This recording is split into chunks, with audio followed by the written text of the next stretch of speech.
Chapter 28. There is no need of going into an extended recital of our suffering in the small boat during the many days we were driven and drifted here and there willy-nilly across the ocean.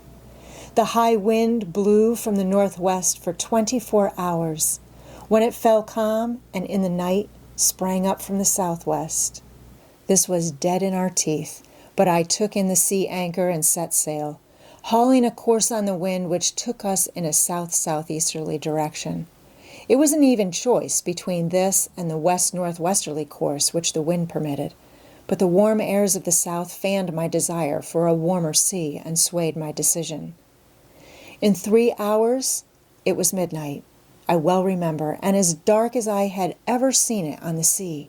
The wind, still blowing out of the southwest, rose furiously, and once again I was compelled to set the sea anchor. Day broke and found me one-eyed and the ocean lashed white, the boat pitching almost on end to its drag. We were in imminent danger of being swamped by the whitecaps. As it was, spray and spume came aboard in such quantities that I bailed without cessation. The blankets were soaking. Everything was wet except Maud, and she in oilskins, rubber boots, and southwester was dry, all but her face and hands and a stray wisp of hair. She relieved me at the bailing hole from time to time, and bravely she threw out the water and faced the storm. All things are relative. It was no more than a stiff blow, but to us, fighting for life in our frail craft, it was indeed a storm. Cold and cheerless, the wind beating on our faces, the white seas roaring by, we struggled through the day.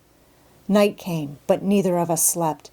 Day came, and still the wind beat on our faces, and the white seas roared past. By the second night, Maud was falling asleep from exhaustion. I covered her with oilskins and a tarpaulin. She was comparatively dry, but she was numb with the cold. I feared greatly that she might die in the night, but day broke, cold and cheerless, with the same clouded sky and beating wind and roaring seas. I had had no sleep for 48 hours. I was wet and chilled to the marrow, till I felt more dead than alive. My body was stiff from exertion as well as from cold, and my aching muscles gave me the severest torture whenever I used them, and I used them continually.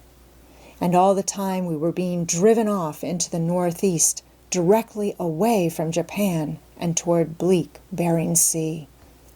And still we lived, and the boat lived, and the wind blew unabated. In fact, toward nightfall of the third day it increased a trifle and something more. The boat's bow plunged under a crest, and we came through quarter full of water. I bailed like a madman. The liability of shipping another such sea was enormously increased by the water that weighed the boat down and robbed it of its buoyancy. And another such sea meant the end. When I had the boat empty again, I was forced to take away the tarpaulin which covered Maud in order that I might lash it down across the bow. It was well I did, for it covered the boat fully a third of the way aft, and 3 times in the next several hours it flung off the bulk of the down-rushing water when the bow shoved under the seas. Maud's condition was pitiable. She sat crouched in the bottom of the boat, her lips blue, her face gray, and plainly showing the pain she suffered. But ever her eyes looked bravely at me, and ever her lips uttered brave words. The worst of the storm must have blown that night, though little I noticed it. I had succumbed and slept where I sat in the stern sheets. The morning of the 4th day found the wind diminished to a gentle whisper, the sea dying down, and the sun shining upon us. Oh, the blessed sun! How we bathed our poor bodies in its delicious warmth, reviving like bugs and crawling things after a storm. We smiled again, said amusing things, and waxed optimistic over our situation. Yet it was, if anything, worse than ever.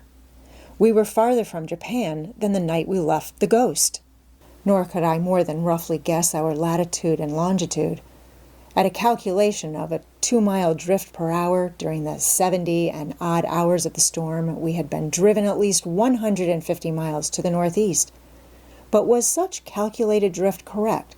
For all I knew, it might have been 4 miles per hour instead of 2, in which case we were another 150 miles to the bad. Where we were, I did not know, though there was quite a likelihood that we were in the vicinity of the ghost. There were seals about us, and I was prepared to sight a sealing schooner at any time. We did sight one in the afternoon when the northwest breeze had sprung up freshly once more, but the strange schooner lost itself on the skyline, and we alone occupied the circle of the sea. Came days of fog when even Maud's spirit drooped, and there were no merry words upon her lips. Days of calm when we floated on the lonely immensity of sea, oppressed by its greatness, and yet marveling at the miracle of tiny life, for we still lived and struggled to live. Days of sleet and wind and snow squalls when nothing could keep us warm, or days of drizzling rain when we filled our water breakers from the drip of the wet sail. And ever I loved Maud with an increasing love. She was so many-sided, so many-mooded, protean-mooded, I called her, but I called her this and other and dearer things in my thoughts only. Though the declaration of my love urged and trembled on my tongue 1,000 times, I knew that it was no time for such a declaration. If for no other reason, it was no time, when one was protecting and trying to save a woman, to ask that woman for her love. Delicate as was the situation, not alone in this, but in other ways, I flattered myself that I was able to deal delicately with it, and also I flattered myself that by look or sign I gave no advertisement of the love I felt for her. We were like good comrades, and we grew better comrades as the days went by. One thing about her which surprised me was her lack of timidity and fear. The terrible sea, the frail boat, the storms, the suffering, the strangeness and isolation of the situation, all that should have frightened a robust woman, seemed to make no impression upon her who had known life only in its most sheltered and consummately artificial aspects, and who was herself all fire and dew and mist, sublimated spirit, all that was soft and tender and clinging in woman. And yet I am wrong. She was timid and afraid, but she possessed courage. The flesh and the qualms of the flesh she was heir to, but the flesh bore heavily only on the flesh. And she was spirit, first and always spirit, etherealized essence of life, calm as her calm eyes, and sure of permanence in the changing order of the universe. Came days of storm, days and nights of storm, when the ocean menaced us with its roaring whiteness, and the wind smote our struggling boat with a Titan's buffets, and ever we were flung off, farther and farther to the northeast. It was in such a storm, and the worst that we had experienced, that I cast a weary glance to leeward, not in quest of anything, but more from the weariness of facing the elemental strife, and in mute appeal almost to the wrathful powers to cease and let us be. What I saw, I could not at first believe.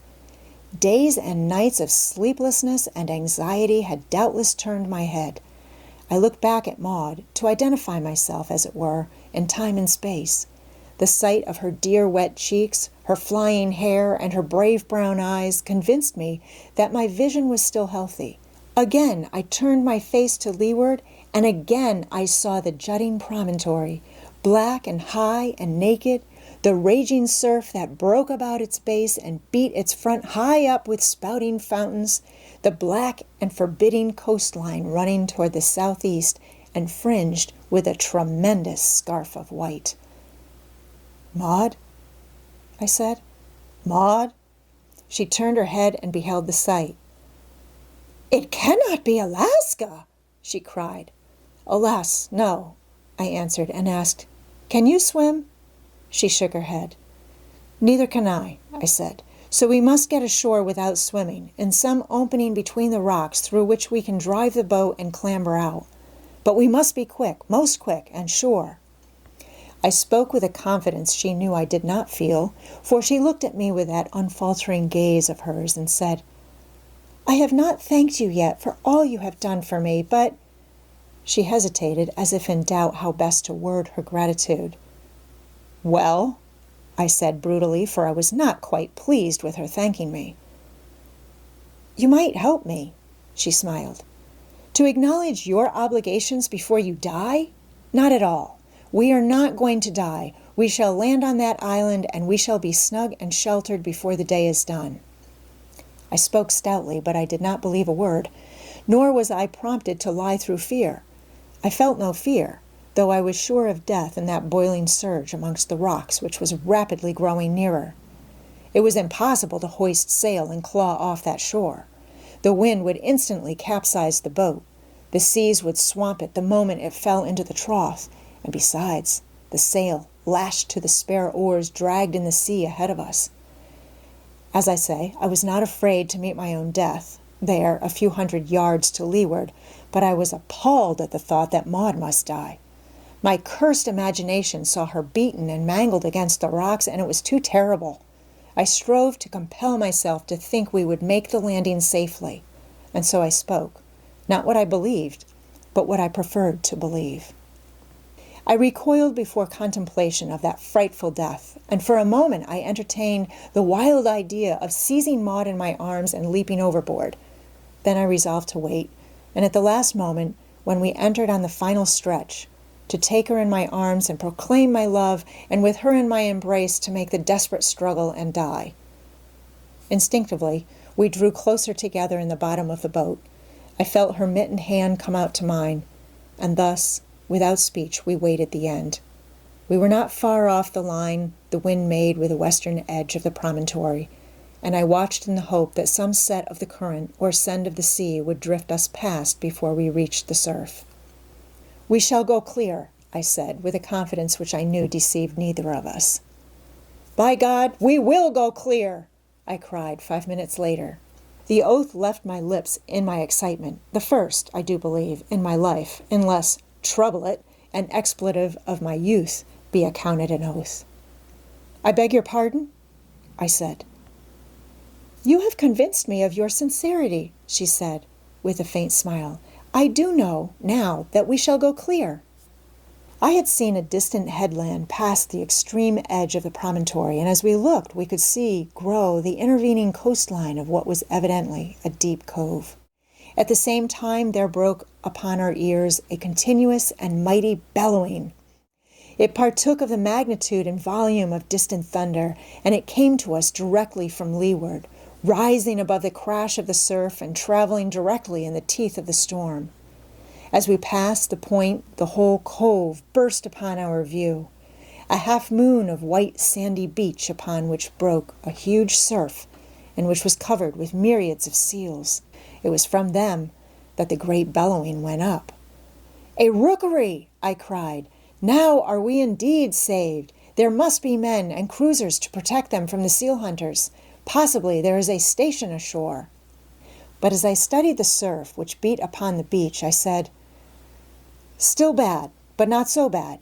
And now, if the gods be truly kind, we shall drift by that next headland and come upon a perfectly sheltered beach where we may land without wetting our feet." And the gods were kind.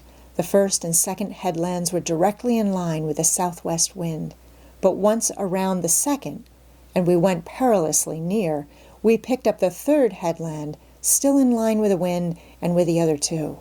But the cove that intervened, it penetrated deep into the land, and the tide, setting in, drifted us under the shelter of the point. Here the sea was calm, save for a heavy but smooth groundswell, and I took in the sea anchor and began to row. From the point the shore curved away, more and more to the south and west, until at last it disclosed a cove within the cove, a little landlocked harbor. The water level is a pond, broken only by tiny ripples, where vagrant breaths and wisps of the storm hurtled down from over the frowning wall of rock that backed the beach 100 feet inshore. Here were no seals whatever. The boat's stern touched the hard shingle. I sprang out, extending my hand to Maud. The next moment she was beside me.